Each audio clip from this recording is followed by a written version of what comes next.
I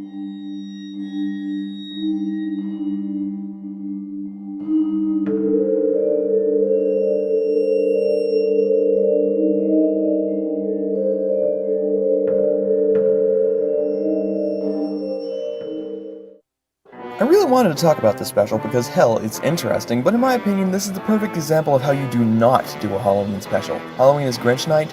Fuck no. Grinch Night may take place on Halloween, but don't you dare insult this great holiday by calling it your night, you boorish green blackguard. There's a certain level of respect that goes into these things, a level of standards that you fail to take into account. Alright, I'm not going to rag on the Grinch all night, even though he deserves it for such transgression. Grinch Night is an interesting special, but there's practically nothing here that makes it a Halloween special. I think the only thing remotely Halloween-y about it is the opening title. It's got some Godzilla-esque music, and the hues are within perfect Halloween range, but that's where it drops off. I'll go into more details on how this fails to be a Halloween special in a moment. First, I want to talk about the special as a whole. Ted Geisel, huh?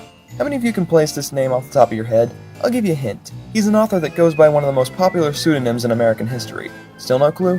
Maybe his full name will shed some light on this, as he is legally Theodore Seuss Geisel. That's right, Dr. Seuss himself produced this bizarre special. The special starts off in Whoville and everyone's being merry and gay, as you do in Whoville, accompanied by narration provided by Hans Conried, who also voices the Grinch. I don't take much issue with it. He does a well enough job, not to mention Boris Karloff had sadly passed by the time of this special, his passing in 1969 and the special being made in 1977. It's a wonderful night for eyebrows. What the fuck? So there's a smell in the air that causes all the Whos in Whoville to panic. These Who seeming like there's going to be an air raid, and this Who has one weird kid. Old Josiah starts singing a really tone-deaf song before we go into a sort of, I guess, explanation. Apparently when the sour sweet winds blow, it wakes up the Gree-Grumps. The Gree-Grumps growling causes the pond to runkle and grunkle. Should I be baked for this? The runkling and grunkling of Punker Pond disturbs the Hackencracks, who start yowling. So the growling of the Gree-Grumps, the runkling and grunkling of Punker Pond, and the yowling of the Hackencracks, all caused by the blowing of the sour sweet winds, piss off the Grinch. The person who's writing this needs a fucking medal. So the Grinch is gonna, I don't know, he's coming down to murder. That's all I can tell. Why else would the Whos be so afraid of the Grinch for being pissed off at some noisy nature? The special doesn't clarify it. Max, go bring the paraphernalia wagon.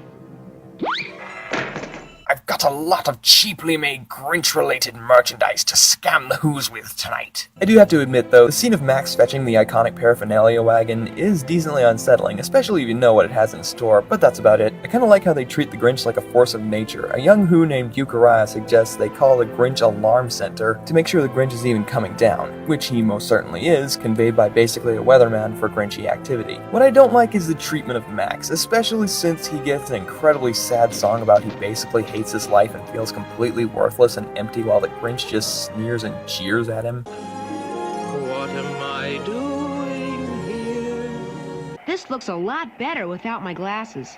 You put your glasses back on and face the facts, Euchariah. Face what facts? The kid clearly doesn't need glasses. You're just going to end up fucking his eyes up by forcing him to wear glasses when he doesn't need them. What do you mean, face the facts? I'll tell you some facts. You're a terrible grandfather. So the Grinch goes about just basically being an unsavory individual, including pursuing with intent to maim a Teletubby. I gotta go to the euphemism. The euphemism?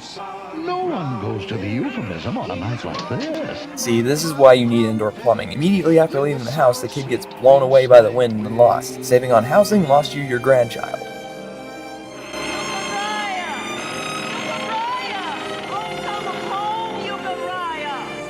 No one comes home through the wind. No one comes home through the growling. He is lost amongst the yowling, lost forever in the darkness. So yeah, that's it everyone. End of special. Euchariah dies alone and hungry, getting lost on Grinch Night. Okay, I'm kidding, but this song really does give that impression. He happens upon the Teletubby, Max, and the Grinch, who's not too thrilled about it. You know, sir, I like you much better with my glasses off. You put your glasses back on and face the facts. What? Facts? Why is everyone trying to ruin this kid's eyes? So the Grinch's eyebrows attack him and the Teletubby for a little while before Uriah determines that he needs to stall the Grinch to keep him from reaching Whoville, challenging the Grinch to scare him, a request he may come to regret, as we go into the main reason why anyone watches this special in the first place.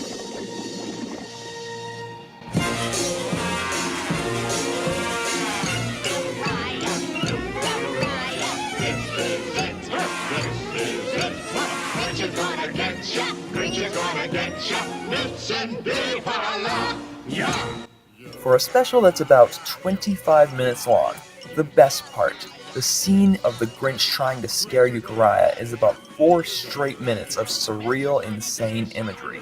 Some lifted from Geisel's popular works, others new, all twisted and amazing to watch. Oh look, it's a Jaboo! What would you do if you met a Jaboo? They seem pretty friendly. Enjoying yourself? If nothing else, I have to say, this 4 minutes of a pure visual trip makes up for the relatively boring other 21, and that you should watch the full special just because of it. The payoff will be sweet. So, the sour sweet wind stops blowing, which causes all the other made-up words to stop making made-up sounds as well, which apparently is reason enough for the Grinch to go home. You know, there's nothing stopping you from continuing downhill, dude. Just giving up? Okay. Uriah goes home, and Max follows him. Justified enough. But that wind will be coming back someday. I'll be coming back someday. There never has been another Grinch night since, nor will there ever be. You have failed. You lose. Good day, sir. Let's break down why this is not a Halloween special. There are 4 tenets that I've devised to consider the basic criteria of a true Halloween special. Any of these 4 and any combinations of these form the basic foundation of what I consider to be a Halloween special, so I'm going to scrutinize this special under each. 1. Does it represent Halloween well, or take place during or centered around the celebration of Halloween? Other than the title card showing a jack-o'-lantern and using the word Halloween, Halloween as a holiday, its traditions and celebrations are not even remotely represented here. Halloween is not even uttered once by any character, and the events of Grinch Night don't even slightly mirror Halloween. It sort of looks like it might be autumn during the special, but that gets no representation either. 2.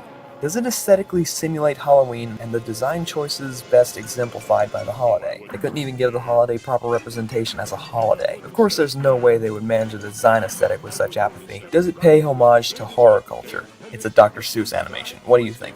Not a single Dracula, skeleton, or witch to be seen. And 4. Is it in any way scary or represent fear and the importance of understanding it?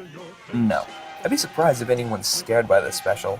Sure, the paraphernalia wagon is a trip, but I certainly wouldn't call it scary. Maybe some parts could be a bit intense for very, very young children, but that's about it. The most they do for fear is Uriah stalling the Grinch, but for all we know, Uriah always had nerves of steel. If Uriah started the special with Grinchophobia, it would be different, maybe. So no, this is not a Halloween special. Even though I do agree you should watch it at least once, it's interesting enough, but for Halloween, trust me, there are much better specials. That's why I'll be presenting you with 10 of my favorites. Maybe there are some you haven't seen before, so I'm excited to tell you about them. So do please stay tuned while I cover my top 10 favorite Halloween specials. Coming up soon on Blight's Halloween Extravaganza 2018.